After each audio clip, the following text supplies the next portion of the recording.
तुम जिसको भी मैं कहते हो वो सब तुम्हारा है। ये घर तुम्हारा है, तुम घर नहीं हो।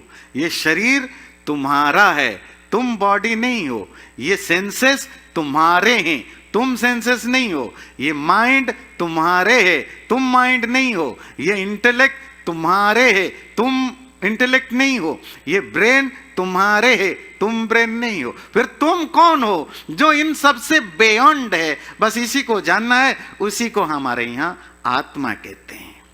और वो आत्मा भी इटर्नल है, नित्य है, जो बनता नहीं है। और जो बनता नहीं है वो नष्ट भी नहीं होता, जो पैदा नहीं होता है वो मरता भी नहीं है। तो उसी को इटर्नल या नित्य कहते हैं। आत्मा भी ना किसी के द्वारा बना है, ना परमात्मा के द्वारा भी बना है, ना ये कभी विना नष्ट होता है। ये शरीर के अंदर रहता है, शरीर को ओन करता है, माइंड को ओन करता है, इंटेलेक्ट को ओन करता है। वो ओनर है। क्यों? और ये सब माइंड, इंटेलेक्ट, बॉडी सब है क्योंकि वो दुनिया को एंजॉय कर सके। जैसे आप घर ओन करते हैं, गाड़ी ओन करते हैं, कपड़े ओन करते हैं। क्यों? क्योंकि इसके द्वारा आपकी जो डिजायर्ड ऑब्जेक्टिव, जो आप चाहते हो पूरा करना, आप उसको पूरा कर सको। तो परमात्मा के द्वारा ये सिस्टम दिया गया है इस आत्मा को कि इस संसार को वो एंजॉय कर सके। तो आत्मा कहाँ है? इंसान हो, पशु हो, पक्षी हो, कीड़ा हो, मकोड़ा हो, पेड़ हो, पौधा हो, जहां भी लाइफ दिखे, लाइफ, जीवन, वो लाइफ है क्योंकि आत्मा है। लाइफ सिम्टम है आत्मा की एग्जिस्टेंस की। तो जहां भी लाइफ है सब में आत्मा होती है। कोई भी आत्मा परमात्मा या भगवान नहीं है। ये दो अलग अलग एंटिटीज हैं। नंबर 2, आत्मा परमात्मा से बना नहीं है, ना कोई आत्मा खुद परमात्मा के रूप में कन्वर्ट हो सकता। दो बिल्कुल डिफरेंट एंटिटीज हैं। कोई आत्मा कभी ना परमात्मा था, ना कभी परमात्मा बन सकता है। नंबर 4, कोई भी आत्मा मुक्ति को पाने के बाद परमात्मा नहीं बनता। आत्मा ना परमात्मा का या ब्रह्म का, भगवान का, जो भी शब्द आप यूज करें, ना उसकी कोई पार्ट है, ना कोई रिफ्लेक्शन है, ना परमात्मा का कोई बॉडी या अंग प्रत्यंग है। तो आत्मा और भगवान के बीच की संबंध क्या है? भगवान परवेडर है, व्यापक है, आत्मा परवेडेड है। परमात्मा सब जगह है। तो सब जगह है तो आत्मा में भी परमात्मा है। तो आत्मा परवेडेड है, परमात्मा परवेडर, व्यापक है। परमात्मा सपोर्टर है और आत्मा सपोर्टेड है। वो आश्रय देने वाला है, आत्मा आश्रित है।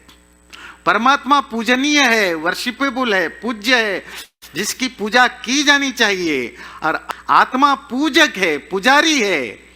परमात्मा शासक है, रूलर है, मास्टर है, ओनर है सबका। और हम रूल्ड हैं, हम डिपेंडेंट हैं, परमात्मा के कंट्रोल में होते हैं। दोनों एक दूसरे से बिल्कुल अलग है पर रिलेटेड है, इनसेपरेबल है। परमात्मा सर्वव्यापक है, ऑल परवेडिंग है। ऐसा कोई चीज नहीं जिससे आप उसको सेपरेट कर सकते हो। इस आत्मा को भी नहीं कर सकते हो।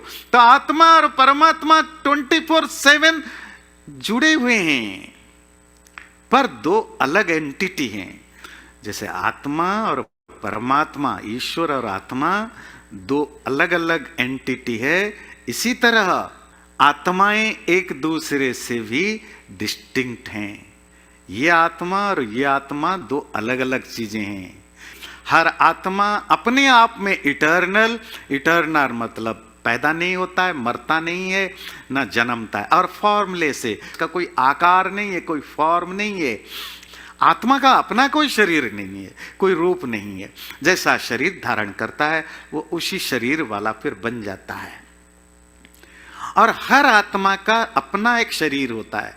ऐसा नहीं कि एक शरीर में 100 आत्माएं रह जाती हैं। हर आत्मा की अपना एक शरीर होता है। हर आत्मा का अपना कर्म होता है। हर आत्मा की अपनी माइंड होती है, हर आत्मा का अपना सबकॉन्शियस मेमोरीज होती हैं, हर आत्मा की अपनी डेस्टिनी होती है, प्रारब्ध होता है, हर आत्मा की हर चीज अलग अलग होता है। आत्मा और लाइफ दो अलग अलग चीजें हैं, लेमन और लेमोनेड दो अलग अलग चीजें हैं। हाँ इतना है, वो जो लाइफ की जो फंक्शन है, जो वाइटलिटी है, वो सब उस आत्मा के कारण से है। वो आत्मा निकल जाए, फिर ये बॉडी, माइंड, सेंसेस, इंटेलेक्ट बेकार हैं, सड़ने लगते हैं, गलने लगते हैं, किसी काम के नहीं होते हैं, बेकार हो जाते हैं। आत्मा जब मैटेरियल बॉडीज के कनेक्टेड होता है, कंबाइंड होता है, तो जो रिएक्शन बनता है, जो जो जो कॉन्सिक्वेंस होता है, उसी को लाइफ कहते हैं। जो लोगों में कंफ्यूजन होता है, प्राण और आत्मा। प्राण मतलब जो वाइटलिटी, जो सांस हम लेते रहते हैं, सांस का लेना जाना, ये एक लाइफ होने का भी सिम्टम होता है। जैसे अंदर से आप कोई बीमार हो तो आपको बुखार होता है, आपको दर्द होता है। ये दर्द होना, बुखार होना, कमजोरी फील होना, उल्टी आना, या ये सब चीजें सिम्टम्स हैं कि अंदर कुछ चल रहा है। सांसें चल रहे हैं या नहीं चल रहे हैं, ये सिम्टम है कि अंदर कुछ है। अंदर क्या है? आत्मा है। आत्मा है तो सांसें चलती हैं। तो प्राण भी एक कॉन्सिक्वेंस होता है आत्मा के होने के। कैसे जाने कि आत्मा है? पहली चीज जो जानना जरूरी है कि आत्मा सेंसेस या इंद्रियों के द्वारा जाना नहीं जा सकता। और ये 5 इंद्रियों की अपनी लिमिटेशन है, बहुत सारी चीजों को वो जान नहीं पाते हैं। ये इंद्रियां कुछ चीजों को जान नहीं पाते हैं, डजंट मीन कि वो चीजें एग्जिस्ट नहीं करता। आप कभी भी आकाश को, जो वैक्यूम है, ना उसको आप देख सकते हो, ना छू सकते हो, ना चख सकते हो, ना सूंघ सकते हो ही नहीं सकता। पर जो ईथर है, जो वैक्यूम है, जो स्पेस है, उसकी एग्जिस्टेंस को डिनाई नहीं करोगे। इसी तरह आत्मा भी सेंसेस के द्वारा जानने लायक नहीं है। वो बॉडी, माइंड, इंटेलेक्ट की तरह नहीं है, और उसको आप फील भी नहीं कर सकते हो। तो आत्मा है जानने की तरीका क्या है? कुछ इंडिकेटिव साइंस होते। बल्ब जल रहा है तो जी पावर होगा। अगर पावर होने पर भी बल्ब नहीं जल रहा है तो कुछ कनेक्शन में गड़बड़ी होगी।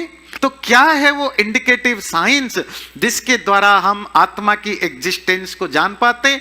हमारे शास्त्र इस पर जो बातें करते हैं, जैसे न्याय दर्शन, न्याय सूत्र का 1-1-10 का ये सूत्र है जो कहता है, इच्छा, द्वेष, प्रयत्न, सुख, दुख, ज्ञानानि आत्मनो लिंगम। आत्मा है, इस चीज को जानने के लिए जो साइंस या मार्क्स या इंडिकेटिव साइंस हमें होता है, एक होता है जिस भी चीज में अगर डिजायर हो, इच्छा हो, या किसी चीज के प्रति नफरत, नापसंदी, डिसलाइक हो, कुछ फंक्शन करता हो, feeling of pleasure and pain, सुख या दुख को भोगता हो, कॉग्निटिव एबिलिटी, जानने की क्षमता हो, तो इसका मतलब है कि उसके अंदर आत्मा है।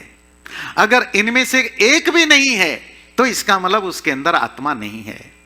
हम पेड़ों में भी इसीलिए आत्मा को हमारे पूर्वज आचार्यों ने माना क्योंकि पेड़ों में सेंसेशन होना का उनको पता चला। तो अगर सेंसेशन उसके अंदर है, इसका मतलब वो आत्मा ही कारण है। इसीलिए जो डेड ट्री होता है, डेड ट्री समझ, मरा हुआ जो पेड़ है, जो लकड़ी है, उसमें वो सेंसेशन नहीं होता, पर जिंदा ट्री में होता है। इसी तरह वैशेषिक दर्शन थोड़ा इसको और एलाबोरेट करता है। सांस लेना, छोड़ना, पलकें, आंखों की पलकें ब्लिंकिंग करना, माइंड का फंक्शन करना।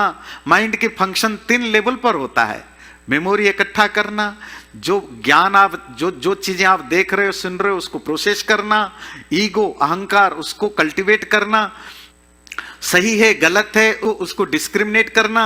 तो ये सारे इंडिकेटिव साइंस होते हैं आत्मा है या नहीं है जानने के लिए।